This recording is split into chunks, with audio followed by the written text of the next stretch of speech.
Do, do, do, do, do. Do, do, do. Good morning, everybody, and welcome to the highlight of human civilization, as long as it lasts. Might be a timer on it now. If you've seen the news about the UFOs anyway, we'll talk about that. But if you'd like your experience to go up to a level that only UFOs have ever seen, then all you need is a cup or a mug or a glass, a tankard, chalice, a stein, a canteen, jug, or flask, a vessel of any kind. Fill it with your favorite liquid. I like coffee, because I'm a human. And join me now for the unparalleled pleasure, the dopamine of the day, the thing that makes everything better. It's called the simultaneous sip, and happens now. Go.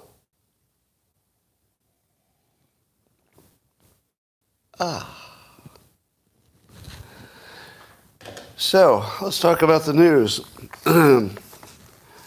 Aliens are invading the planet. We'll get to that. We'll get to that. You don't need that right away. We'll work our way up to that, aliens. But we're going to start with RFK Jr., who did some notable interviews yesterday. So he did a Spaces interview with Elon Musk and David Sachs, and he did a Jordan Peterson interview that at least aired yesterday. And I think there was at least one other major interview he did. And let me give you the correct opinion on RFK Jr. Are you ready for this?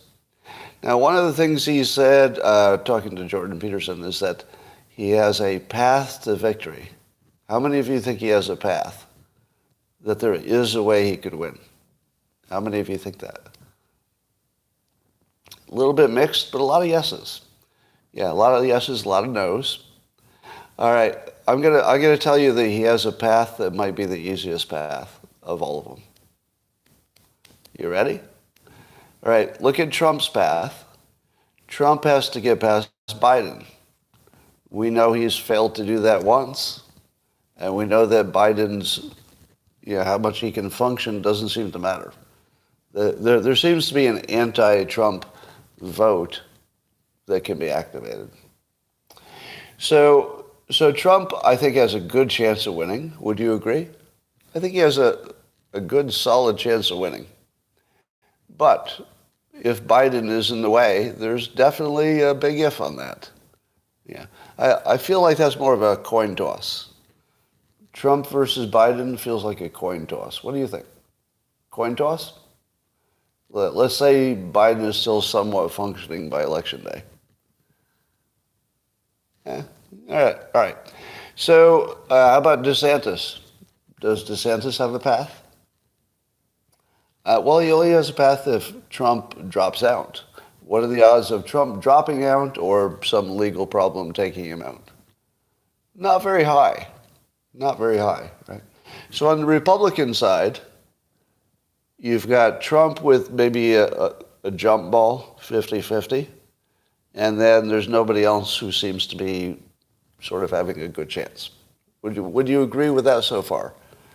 That of the Republicans, Trump's the one with a chance, and that's maybe a jump ball. All right, now let's look at the Democrats. What do you think of the odds, given what we see of Biden today, that he will still be functioning by the time the Democrat primary rolls around? I think it's low. I think it's actually low. And who is his backup? Who's the backup? Kamala Harris? Gavin Newsom? I think it's RFK. Now, let me tell you the argument that RFK Jr. makes, which I accept as a good argument. All right? Number one, he polls well with independents and Republicans for a Democrat. For a Democrat, he kills it on independents and Republicans. Now, do you believe that? I believe it, because I'm seeing lots of interest from people who would describe themselves as that. More than I've ever seen. I've never seen this much crossover interests. Have I? Maybe Reagan? I don't know. When was the last time somebody really legitimately attracted a crossover group from the other. It's very rare. Clinton, yeah, Bill Clinton is a good example. But it's rare. All right, so he could get those votes. But what about getting his own votes? The hard part is getting Democrat votes, right? Because apparently he's not exactly catching the Democrat system on fire. But as he points out, and I agree, if he were to become the candidate, if he became the Democrat candidate, what percentage of Democrats would vote for him? Almost all of them. Almost all of them. Because he'd be a Democrat. And that's it. Now, apparently he polls extra well against Trump because he polls some Republicans and independents. So he would be the best chance to beat Trump on paper, right?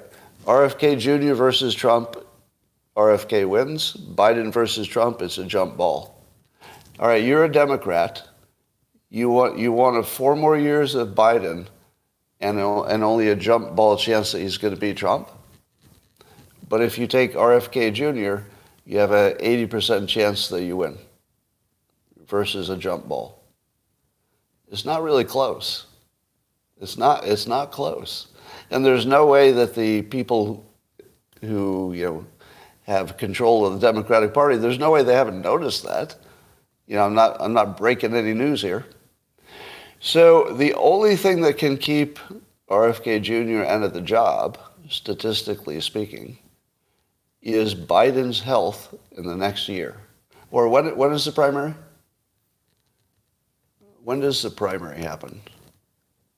Can somebody give me a date on the Democratic primary?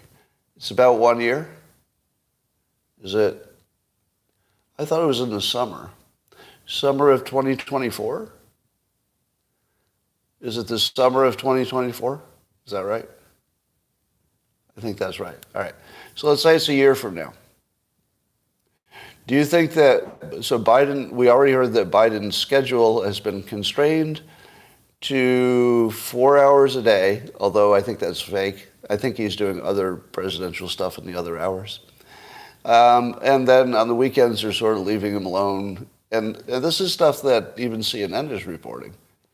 So even his own friendlies are reporting that Biden's failing, basically. He's just not holding it together. So, I don't know. RFK Jr. has only one obstacle to the presidency, which is the health of a person who's dying right in front of you. Do you still think he doesn't have a chance? Let me say it again. According to the polls, the only thing that could keep him from the presidency is Joe Biden's health in the next year. Would you bet against that? Would you bet against him knowing the only thing keeping him out of office is Joe Biden's health, and he's literally dying right in front of us? I mean, we're all dying, right? We're all dying. He might be on let's say he might be on a fast path compared to some of us.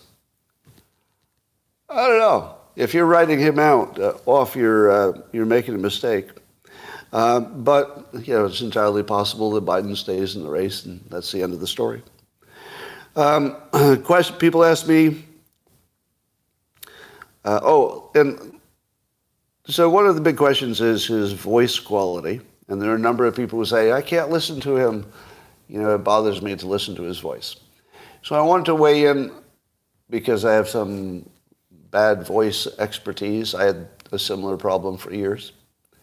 And here's my take on it. So I listened to RFK Jr. for over an hour yesterday between the multiple interviews. And I was riveted the entire time. Because when he talks about the history of Big Pharma and how the laws changed and how Big Pharma came to be able to advertise and how we're taking 2.5 times more stuff and everything. Now, I'm not sure that everything he says has all the context and is really telling me everything I need to know. I don't know. But I do not detect lying when he talks. Have you had that experience yet? Imagine listening to a presidential candidate for an hour. And in that hour, I did not detect a lie. How often has that ever happened? Because even when you listen to your own team, maybe the candidate you like, you can detect the lies. You can call it hyperbole, but you can spot them. I mean, they're really obvious. But when RFK Jr. talks, he talked for an hour, and I didn't hear anything that was a lie. I heard things that I disagreed with. So let me be clear. I'm not with him on policy. I want to make that clear. He's not my guy for policy. I still like Vivek Ramaswamy because I'm a one policy guy on fentanyl. So he's not my guy on policy. When I talk about RFK Jr., I'm only going to talk about his odds of winning and the capabilities he's bringing to the campaign. So it's about persuasion and his popularity. Well, it's not about my preferences, about his policies, okay? But even when he talks about policies that are not my preference, he's putting a nuance on them that makes me go, oh. Take climate change. When he was asked about climate change, I think it was Jordan Peterson, I expected him to go full climate change. Didn't you? I expected him to go full Greta. He did not go full Greta. Nope. He started by saying exactly what I say, which turns out to be exactly what Jordan Peterson agrees, which is there's something to the science, which is if you add human-made CO2, it should make things warmer, all things being equal. But he doesn't seem to think that we should stop everything and that's our biggest thing to work on. That's very similar to my opinion. My opinion is real, but we'll figure it out. We'll figure out how to protect ourselves. He seemed very much in the commonsensical cone of that argument. The common sense is it's a big problem, but we'll probably figure it out. And that's exactly where I am. Now, he differs from me on nuclear. I've talked about this. He thinks it's too expensive. You can't get insurance. What do you do with the waste? 30,000 years of waste, etc. Now, separately, I've described how if France can figure that out, I don't feel like those are real problems. Right? Why would that not apply in France? They have a free market. So if they can figure it out, it's figure-outable, both economically, safety-wise, and every otherwise. But that's a separate argument. All right, he gave the best counter-argument to nuclear I've heard. That's worth something. I mean, I just respect the fact that even in disagreeing with me, it's the best disagreement I've seen. It's the best. I don't agree with him, but it's the best disagreement I've seen. And, his disagreement was the economics and the insurance. And I think that's all true in the American system. The part I don't like is that that's the part he needs to change. It's like, that's your job. The nuclear company can't get insurance? Well, do something about that. France figured it out. It's not economical? Well, how do you make it economical? France figured it out, right, et cetera. So I'd like him to be, more pro-nuclear. But here's the best argument against it, that there is an alternative that's better. Now you're going to say to yourself, oh, that green stuff is no good, right? You can't get enough windmills, and you're not going to have enough solar power, and what happens when it's cloudy and the wind isn't blowing, right? So those are all the things that usually are the end of that argument. Would you agree that the green only without nuclear argument always dies because the green only is not dependable? Am I right? Once you say it's not dependable, you're done with the argument. Because nuclear is dependable. It might be expensive, but at least it's there. It's better than not being there. But here's his argument, and I hate how good this is. Are you ready to have your mind changed? You all believe that the green stuff, let's say just solar and, let's just say solar and wind. Solar and wind are not dependable enough to be your primary thing. And they're also not economical. Would you agree? Not economical and not dependable. Right. Here's his argument. that you can build a solar plant for something like, I don't know, a tiny fraction of what a nuclear plant would cost for the same, gigawatts.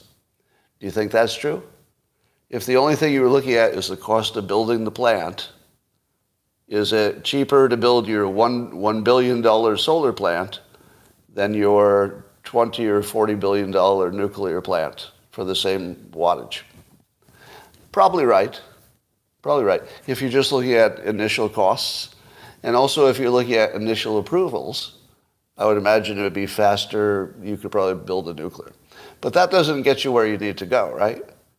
Just building a bunch of solar doesn't get you to dependable. But would you buy just the first part of the argument, that if it were dependable, I'm not saying it is, but if it were dependable, would it be cheaper? Because solar, you can just put it there and it just sort of runs, and there's a recycling issue there as well. But I think he's researched that, and I'm gonna and let's assume that batteries are part of it. But right, batteries are part of the answer, of course.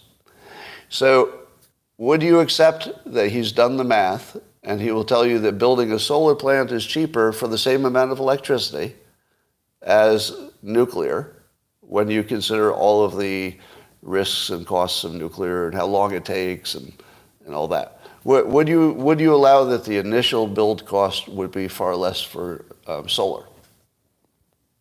No? I see disagreement. Okay. Now, his argument is it's like a huge difference. It's just a huge difference. Now, who would agree with him on that? I think Elon Musk would agree with him. So you would be on the other side of Elon Musk on an area of Elon Musk's expertise. Is that where you are? Would you all disagree with Elon Musk on Elon Musk's area of expertise? Because he knows solar. He knows what he's talking about. All right, so let's do this. Since we can't solve it here, let's see if you can find me some sources that just compare the gigawatt price, just the gigawatt price, price per electricity, of nuclear versus solar. But we're not talking about reliability yet. That's coming. Right? So I accept that that's true. But I could have my mind changed. You could change my mind. But I'll bet it is true you could build solar cheaper. My common sense tells me that's true. But you could talk me out of it. All right, let's say that is true. Here's the rest of his argument. The real thing we need is to fix our energy grid in this country so that anybody who has electricity can share it with anybody who needs it, which just completely deflated everything I've ever thought. Because first of all, I don't know if that's practical. I don't know if it might be too big of a job. But he's talking about it as a massive national effort to build out the energy infrastructure. And here's what that would do. It would allow every person to be a creator of electricity and to sell it into the grid.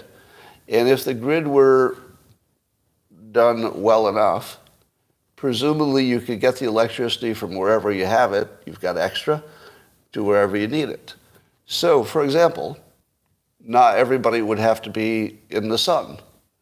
As long as some people were in the sun, they could ship their energy to the people who didn't have any, etc., until you had enough of extra of everything, because every house would be manufacturing energy and putting it back into the network, that you would have enough. And it would be the cheapest way to get there. It would also fix a problem that you would need to fix even if you had nuclear. Even with nuclear, you'd still want to fix your grid. So when he talks about fixing the grid as the solution that makes green energy work, that's a hell of a good argument. I don't know if it's true. Let me be clear. I haven't run the numbers, but it's a hell of an argument. And nobody's come close to making that argument that I've heard. Have you heard anybody make that argument before? That you could make the green stuff work reliably and far more economically than nuclear and without the risk if you fix the grid. I just don't know if it's true. But I don't detect it as a lie. It might be wrong, because it's really an economics question. It might be wrong, but I don't detect it as a lie, meaning I think he believes it's true, and it looks like it could be. It's a hell of an argument. I'm still on all energy, everything you can do, so I would be in favor of nuclear plus fixing the grid. But am I ignoring life cycle costs? No. Now, I never ignore life cycle costs. For me, that's assumed, because economics is my background. So I would always look at life cycle costs, right? I did separate the startup cost, because that gets you going for your life cycle cost. I'm sure that the total life cycle cost of nuclear is bigger because of waste, et cetera. And even though the solar panels eventually wear out and become waste, I don't see that as big. But I could be wrong about that. My common sense is guiding me, not any specific numbers. Anyway, the fact that he could present an argument that is so different from what I think is the right thing to do, and yet he could sell it. Because there's stuff I can't check. Like I can't check his numbers too easily. It's very rare that somebody can do that. That's a really, really good sign of somebody who's got a mastery of the concept. All right. Now, there are complaints about his voice. Some people said, I'll never be able to listen to him. I saw Jack Dorsey say that RFK Jr.'s voice is a superpower. And I agree. It's a superpower. Not only did I listen to him riveted, but because his voice was difficult to listen to, it made me think that what he was saying made more sense. Do you understand that? So there's a concept with the way humans are wired that if you pay for something, you'll think it's worth more than if you didn't pay for it. Did you know that one? Hypnotists know this. One of the reasons that a hypnotist charges you money is so the hypnosis works. If the hypnotist did it for free, the subject would say, well, if it's free, like how powerful could it be? And how real could it be if you're giving it to me for free? So you automatically distrust anything that's free. When you listen to somebody who's easy to listen to, it's free. You don't pay anything. You're just getting a benefit. You're hearing stuff you want to hear. If you have to work at it, you've got to put some investment into getting past the voice, if it bothers you. And then you listen to it, and here's the good news. What he says is so interesting, just the way he frames things, that he'll hold your attention past his voice. If he can hold your attention past his voice problem, he fucking owns you. Do you see that? If he can make you work to listen to him, he owns you. It's really powerful. And now, the question is whether there be some number of people who won't listen to him. But I would go back to his argument. Democrats are going to vote for him if he gets the nomination. Would you agree with that? Would you agree that all he has to do is get nominated and Democrats fall in line? They always do. And he's a candidate, for God's sakes. Of course they'll vote for him. They're not going to vote for Trump, and they're not going to stay home because that lets Trump win. So of course they'd vote for him. Yeah. So his voice isn't going to stop any Democrat. And he's already proven that his voice didn't stop him from getting independents and Republicans. It's not going to stop him. It's a positive, if anything. It makes it more interesting, and I would say more relatable. Do you know what you don't want? I'll just talk for myself. Do you know what I don't want? I don't want a president who is both a Kennedy and problem-free. I don't want that. I do not want a problem-free Kennedy to be my president. Let me say that. You know why? Because he would look like a member of the elite. His voice problem normalizes him, humanizes him, and takes the Kennedy off him, right? If you think of the Kennedys, you think of sort of these, beautiful, perfect people. who just seem to have an extra gear, that you don't have. But RFK Jr. also has a gear that you don't have. I mean, he is operating at a high level that's just shockingly interesting. But when you add the voice problem on top of it, it makes him one of you. You got a problem? He's got a problem too. Yeah. Now, of course, I have more empathy because I had my own voice problems. So that may be biasing me toward him, but I don't think the voice will be a problem in the end. And it's getting better as well. All right.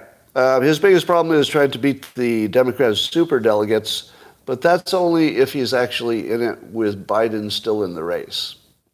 The superdelegates would not be an issue if Biden is no longer in the race. And I think that's, I don't know if RFK Jr. wants to say that directly, but the real bet here is that Biden's just not in the primary by the time it comes around. That's the bet. Yeah. But I don't think he has a chance of beating him straight up.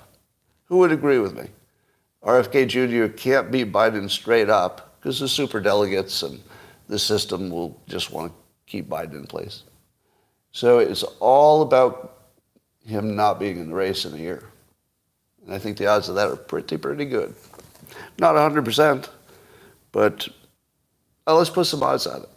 Let's see the wisdom of the crowd. Wisdom of the crowd time. Give me your percentage odds that Biden will be still in the race and healthy enough by the primary. 25%. All right. I'm seeing numbers from 90 to 2%. But if I had to average them in my head, it would be around 40%. I'm saying most people are around 25, but there are higher ones. So it looks like your average would be around 40%. Now, who has the best chance of winning the presidency?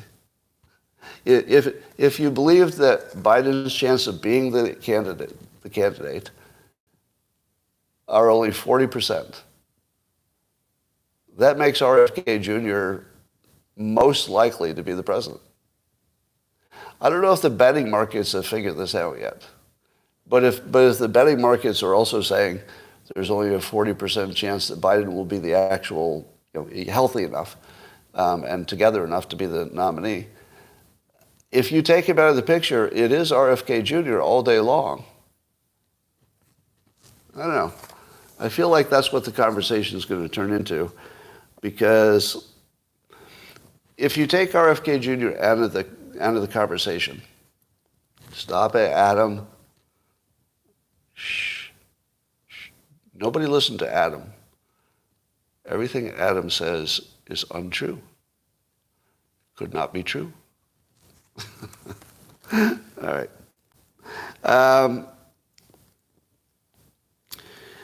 Let's see. What else is going on? Here's another one for you. So, do you know why Democrats should have liked Trump?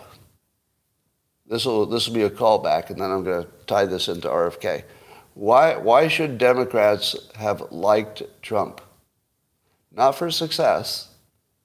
All right, I know this is unusual, but Trump was a normal Republican, meaning that Trump didn't believe the craziest stuff that the extreme Republicans believed. And I believe that I think he actually brought people toward the middle. Does anybody believe that? I think that Trump brought Republicans toward the middle. He did not make them more extreme. Right? Now, if you were a Democrat, isn't that the thing you would want most in the world? You'd want the extreme Republicans to move a little bit in your direction. Trump did that.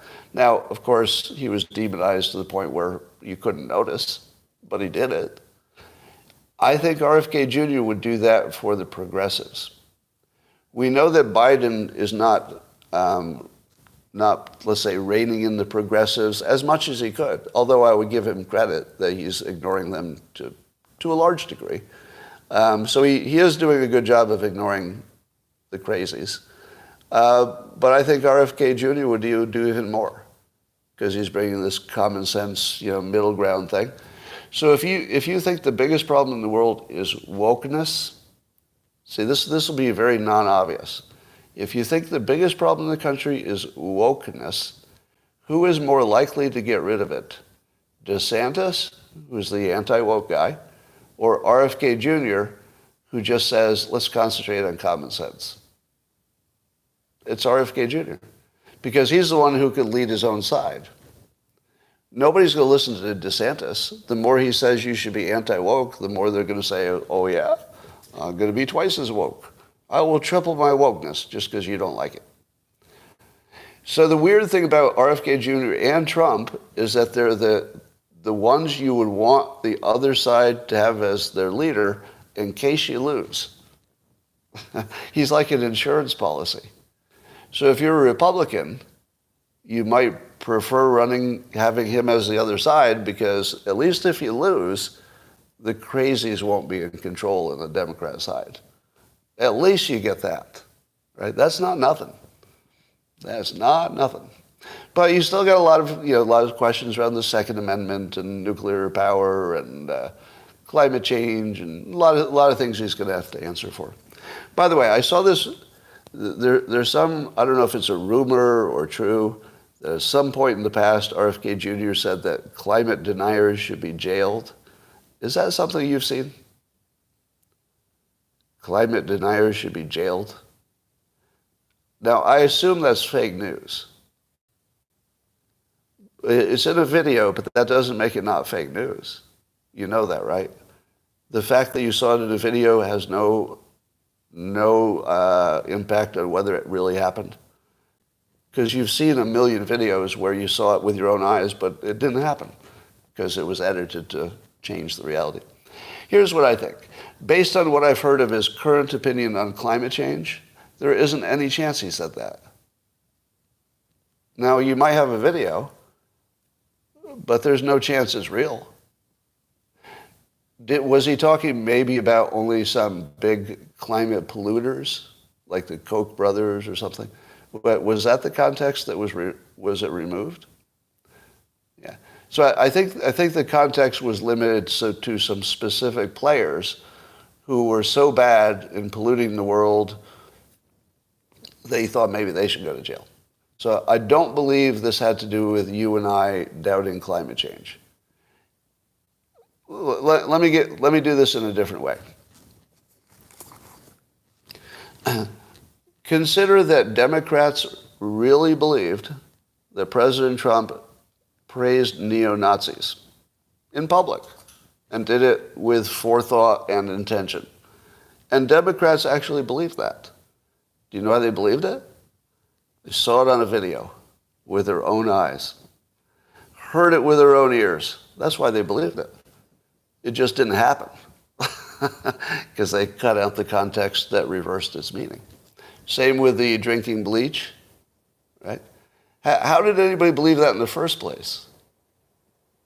How in the world did any Democrat believe that really happened? That he suggested maybe putting some disinfectant in your body, some household disinfectant. Of course it didn't happen. Of course it didn't. And the fact that you saw it with your own eyes and heard it with your own ears is meaningless in today's world because it was an edited video. Now, put yourself in the Democrat shoes, and now you just heard that a guy who's running for president, a serious, common sense guy who's running for president, you believe that only in 2012 thought that you should go to jail if you don't believe in climate change. Do you believe that? Do you? Do you believe that he meant the ordinary people who should go to jail? You really believe it? Okay. I don't know what to say about that. That is so far from the believable zone that I just don't know what to do about the fact that you believe that. That's very... Well, why don't you send it to me and prove it to me, okay? Send me his writing. Don't send me the video. So somebody said it's in writing. Send me where he wrote that. And prove to me that he thinks that people like you and I should go to jail for doubting climate science. Because everything he says is the opposite of that. He's very much the free speech guy. The free speech guy is an absolute. He was saying, he was praising the ACLU for defending Nazis back when the Nazis were wanting to protest and the ACLU defended the right to speech. He actually said that again. All right. So you think the guy who thinks that even Nazis should have a right to free speech thinks that you should go to jail for doubting climate change. You think that happened in the real world? Say it. Do you really think that happened in the real world? Of course it didn't. Of course it didn't. There's no chance that happened in the real world. I don't know what that video is or what you think you saw him written down, but it's not really possible in the real world. He's ultra, super free speech. That just doesn't get you to go to jail for climate change. There's no way that those two things can both exist. All right, let's talk about UFOs. So there's a whistleblower, claims to have been part of the UAP task force, who says not only are there real UFOs, they're alien ships, they're definitely alien, and we've captured a number of them. Not just one, but a number of them, including dead pilots. That's right. We actually have dead aliens and a number of captured UFOs. Now, because he's a whistleblower, you would expect he's seen them, right? I mean, he was on the UAP task force, so he's seen them, of course. No, he hasn't seen them. But he's talked to people who have, who are curiously not whistleblowers. And the other thing we know about these UFOs is that they only seem to crash on American territory, unless every nation in the world is in on it. For example, do you believe that there's never been a UFO crash on the continent of Africa, but they're falling like flies on the United States, and we're just picking them up before anybody notices? Really? There's not a single one that ever fell in a country that doesn't have a good, let's say, a government that can swoop in with their high technology and cordon it off and keep it from you. We've never had one fall in the desert where anybody on a camel can just walk up to it and say, hey, what's going on here? Never happened. And here's the interesting part. When the UFOs fall, and they're falling quite frequently on United States territory, according to the whistleblower, that they never fall where civilians can see them. Isn't that cool? They only fall where the military can get to them before you can see them. Because otherwise there would be all kinds of pictures from civilians. Hey, this fell in my backyard, here's a picture. Or they're so good, they've somehow gotten all the pictures anybody ever took. I'm sorry. I'm not believing any part of this story. At the very least, you want to talk to the person who said he saw the dead bodies. If you don't talk to that person, you're one away from, the possibility. Now, I do love the conspiracy theory of it. The conspiracy theory is that the UAP task force would be like a decoy.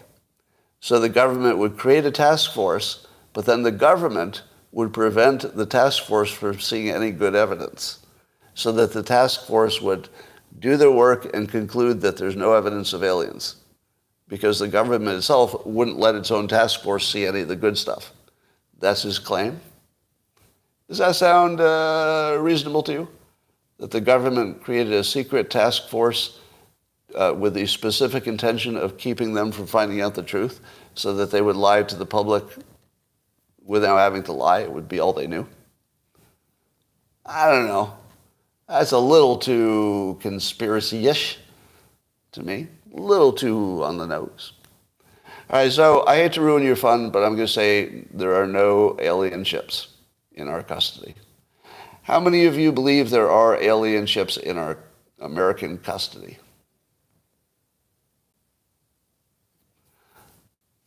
I see some yeses, lots of nos, kind of a mix.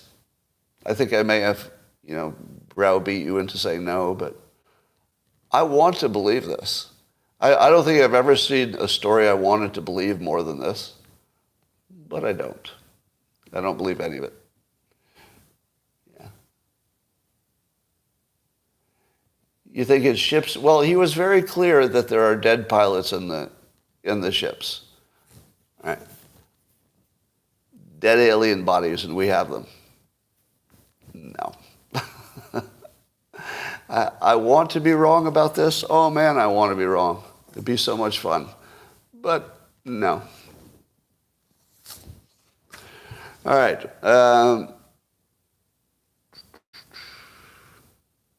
The crypto exchanges are being targeted by the SEC. I guess that's how they take crypto out, is they won't necessarily have to go after every individual crypto. They'll just go after the exchanges, and then your crypto is worthless anyway. Is Coinbase going to be taken down? And what happens to my money in Coinbase if it does? Do I need to pull my money out of Coinbase as soon as I'm off this? I mean, I don't have a ton in there, but I'd hate to lose it for no reason. All right, so allegedly, here's the article. He wants a law. All right, I can't click on it when I'm on the call, but I'll look at it later. All right, I don't have to read that to know it's bullshit, though. Do you want to test my bullshit filter? I say that the link you sent me is bullshit before I look at it.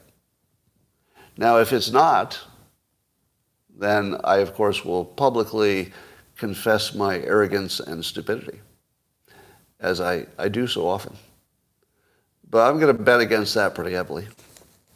All right. We know that the Mar-A-Lago boxes are the current hoax. So now the summer hoax on Trump is all about the Mar-A-Lago boxes. And now the newest thing is that allegedly when the Mar-A-Lago swimming pool was drained, presumably for maintenance, they drained some of the water into one of the rooms inside the building.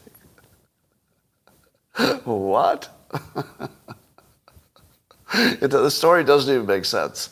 The story is that when they drained the pool, somehow it drained into a building full of files and computers. Do you believe that there's any? Do you believe that you can drain a pool and it ends up inside your building? I don't believe that. But it's all part of finding anything they can do to keep this story in the news. Yeah. He finally drained the swamp, but it turned out it was his own swamp. I don't know. Everything about that sounds like bullshit. So it just looks like they want to keep it in the news a little bit longer. All right. Here's a little test of your intelligence. Go. Give me the answer before the question. Answer before the question. Go. Now look up, and there it is. You have the correct answer before the question is even asked. 25% is the right answer. The question was, according to a Rasmussen poll, what percentage of the voting public say that the Target store focusing on Pride Month made them more likely to shop at the store? 25%. 25% were more likely to buy things at Target because they had Pride merchandise and Pride signs. Now, would you like to see me step on a third rail just for your entertainment? Is Pride really the right vibe for 2023? Is it? Because it was definitely the right vibe in 19 whatever. Whenever the idea of, gay pride first came up, I think that was sort of right on point. Because they didn't want to be shamed, and that was sort of the big problem. But It's 2023. When was the last time you met somebody who didn't think that, a gay person had, full respect, or whatever words you want to put on it? I don't run into anybody like that. Like nobody. No conservative, no nobody. It's just not a thing. So at this point, the pride thing no longer feels like underdogs trying to rise up to where everybody else is. Now it sounds like you're trying to get ahead. Am I wrong? Sounds like you're trying to get ahead. Because the context changed. When it was, let's say, you would be the subject of mockery or whatever if you were gay, then pride is exactly what you want to try to bring everybody up to something like equal. But once you get there, and even your staunchest critics agree that, okay, everybody's equal, the Constitution gives you rights, let's just let everybody be human. Once you get to that point, and I would argue for the most part we're at that point. I mean, there'll always be lingering bigotry in every area. But at some point, pride is just the wrong word. Like once you've succeeded, I would say that the gay community, LGB, maybe the T is still coming along, but the Q part, I would say it's the most successful population group in the country in terms of turning around their reputation or their situation in the country. I would say that by far they're just the most, in my opinion, my respect for the LGBT community is extreme. Because I think they took the hardest turn. I mean, race is hard too. But they took the hardest topic and they turned it around completely. Yeah. Is there anybody here who would be afraid to go into a gay neighborhood? Because that high gay crime? Zero. Is there anybody here who wouldn't hire a lawyer or a politician because they were gay? No, it's not a thing. It's just not even a thing in 2023. So I think the gays should take the win. Take the win. You're not done. When I say win, I don't mean all bigotry is removed, blah, blah. Lots of work to do, always is. But I don't know if pride is, I think you accomplished pride, and now maybe there's something else you should accomplish. I don't know what that would be, because it's not for me to say. But I think you got pride. Pride's done. Just take the win, see what else you can do. All right. What else?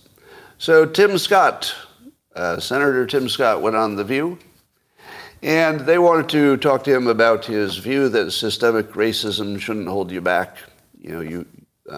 Blacks in America and everybody else can do well if they do the right things as he did. Now, there was a little bit of pushback because they were saying he's a special case. And then they pointed out, was it Sonny? Sonny, what's her last name? What's Sonny's last name? Hostin. So Sonny Hostin was saying, okay, but you're a special case, Tim Scott, that you're a black man who became a senator. And then she said that she was a special case because she was a host on The View. And then she said probably Whoopi Goldberg is a special case because she's also on The View. Now let's put it all together. 3 of the 6 people on The View were black.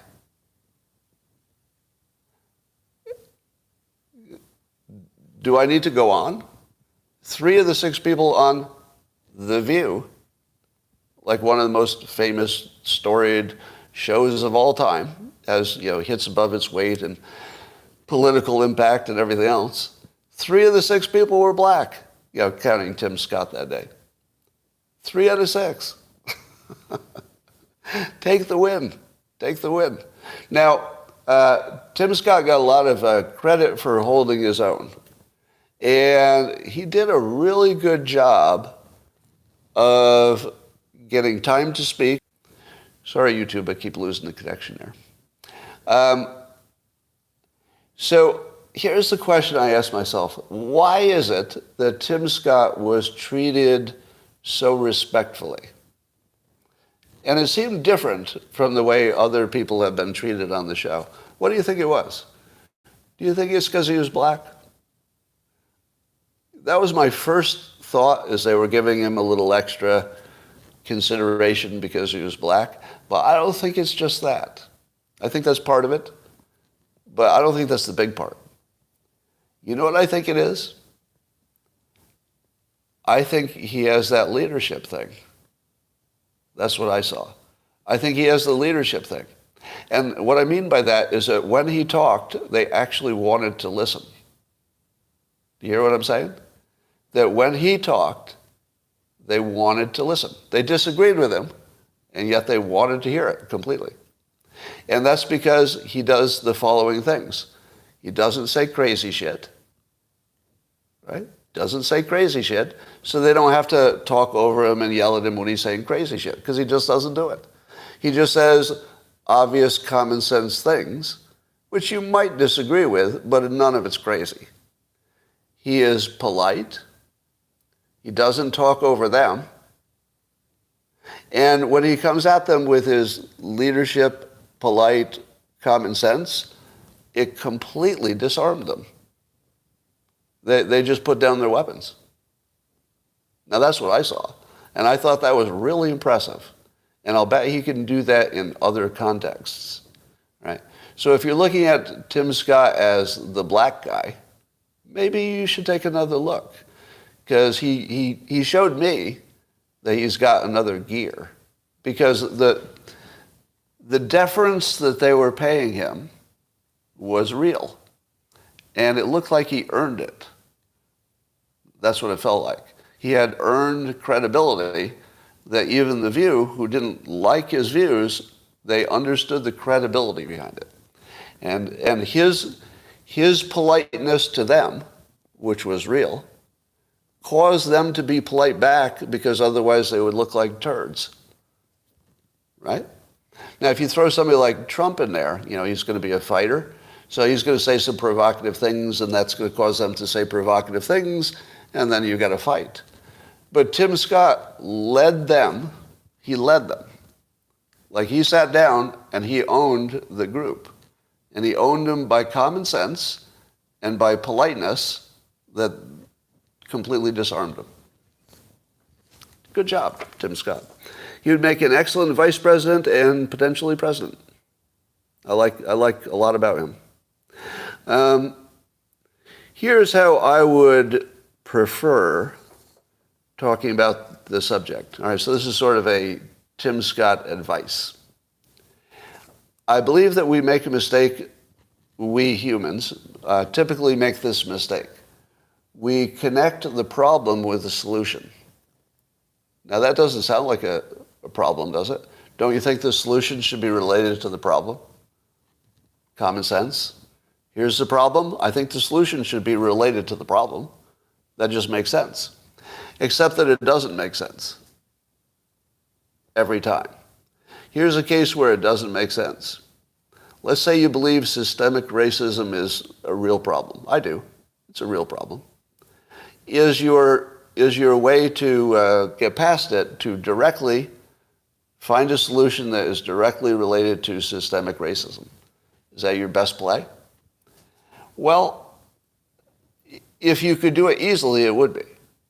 Right? If there were some easy way to stop systemic racism that permeates everything, yes, if you could do it. But nobody knows how. If you don't know how to do it, you're going to have to get creative. The best thing you could do to get rid of systemic racism is focus on individual success strategies. Specifically the strategy part. If you took, let me say this. If you gave me 100 young, poor, black kids, and you just said, all right, Scott, your job is to just teach them strategy, just life strategy. How do you think they'd do? Let's say I got them from kindergarten and I just had full control of, their education. So all they'd see is basically their parents and then, me, because I'd be teaching them. You don't think I could teach all 100 of them to do a pretty good job and to be way above the average of white performance? I could. Yeah.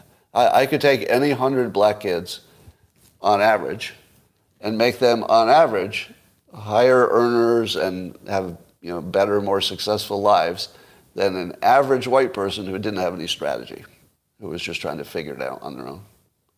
So, in my opinion, the way to address systemic racism, and this feels like a message that somebody like a Tim Scott could take, because he did this. Tim Scott overcame systemic racism by personal strategy. Strategy. He just did the things that you do to win, and then he won. So I think that the message should be that systemic racism is real, and you should not ignore it, and if you can do anything to make it less, go ahead and do it. But that's not your solution. Your solution is to take people who are in a hole, give them strategy, make them successful, and then systemic racism goes away on its own. Imagine, if you will, a future in which a black candidate comes into your office for a job, and the first thing you think is, oh, good, I hope I got one of those strategy guys. Oh, man, I might be lucky here. I might have one of those good strategy guys. Right? How hard would that be?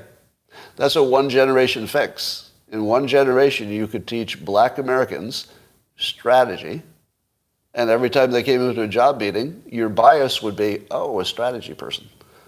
That's exactly what I want. I want somebody who understands strategy.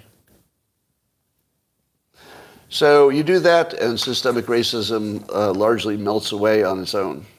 So don't go after the systemic racism directly. Go after the individuals. Fix them so they can slice through the systemic racism, and then there won't be any. Because when those people come into your office, you're going to say, yay, got one of those. All right, over in Ukraine, the counteroffensive is totally on, or maybe not, and a big dam was blown up either by the Ukrainians or possibly the Russians. So we got lots of good information coming from there. And also the Ukrainians are totally winning, but also the Russians are totally winning. Totally winning. Both sides are winning and losing. Both sides are losing at the same time. Now, the dam happened to be in the Russian-controlled territory, so I'm going to go with Ukraine blew it up. What do you think? Do you think that Russia blew up a dam in the territory that it controls? No. No, Russia did not blow up their own dam. But the news is acting like it's a question mark. Did the Russians blow up their own dam like they blew up their own pipeline? Or could it be that an unfriendly entity is more likely to blow up your shit? I wonder. Quite a mystery.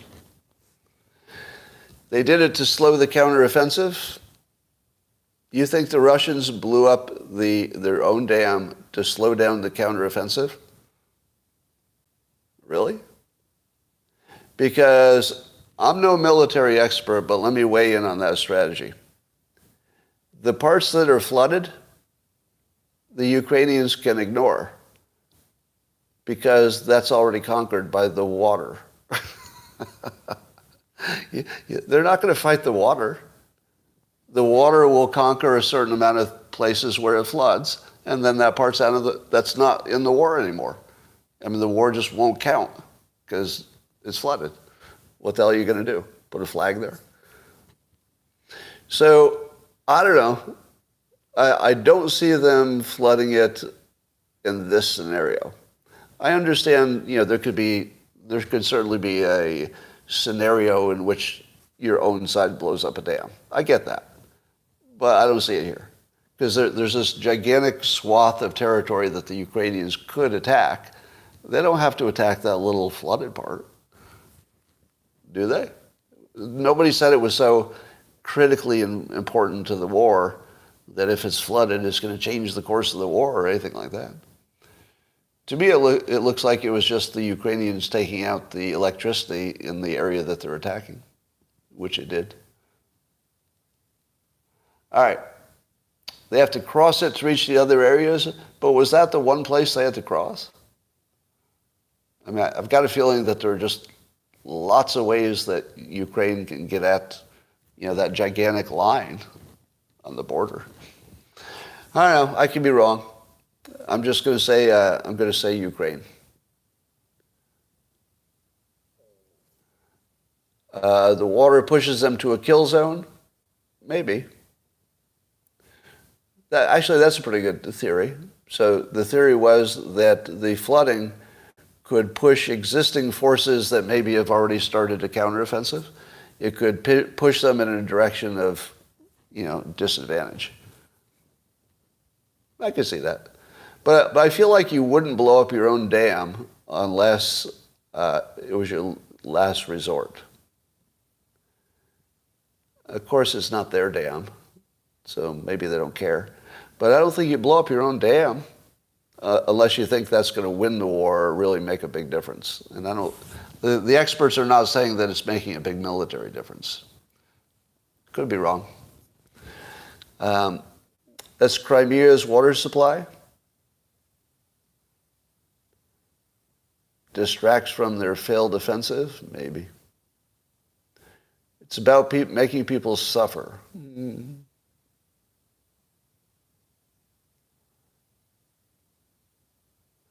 All right. Crimea's water supply is okay. All right, that's all I got for today. YouTube, I'm going to say bye. Oh, you're bad. You're bad, but I love you anyway.